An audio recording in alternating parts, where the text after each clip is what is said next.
Так, у многих проблема в автомобиле Tesla Model 3, ну и скорее всего в других моделях.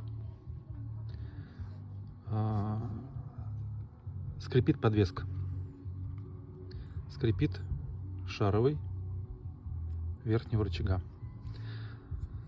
Когда у меня это случилось, я посмотрел ролик в интернете и сквозь пыльник закачал туда масло. Скрип ушел. Месяц, наверное, полтора.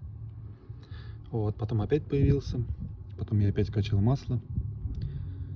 В итоге потом это помогать перестало. Решил снять рычаг. Сейчас просто покажу, как я это сделал. Быстро. Вот, первое, что рычаг я снял, и когда поднял пыльник, все было вот в такой жиже.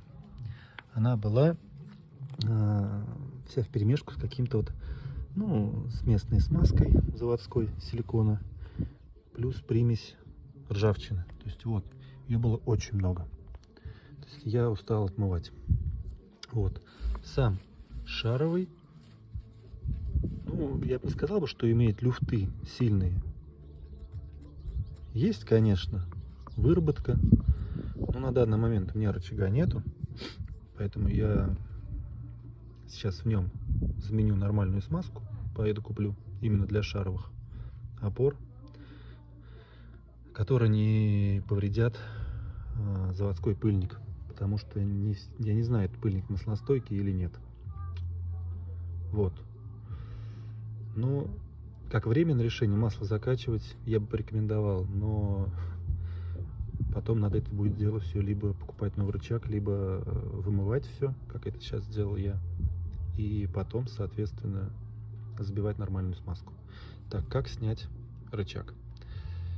Наперво демонтируем с машины передний багажник.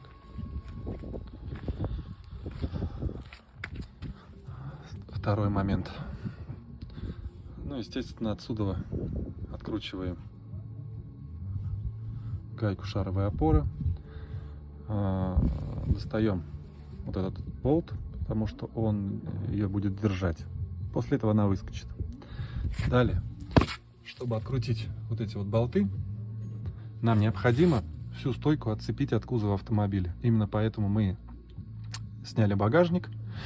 И вот в этом месте я открутил 4 болта. Раз, два, вон там третий. И вот здесь 4-й. Вот он.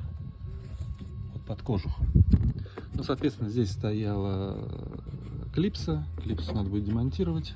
Вот. Но это еще не все.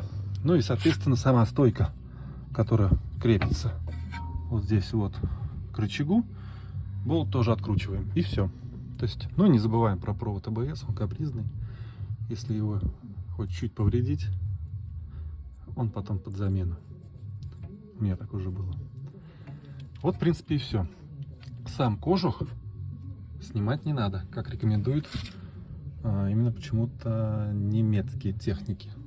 Я было начал клипсы снимать, но это проблематично, и в принципе все получилось вообще без них. Все элементарно.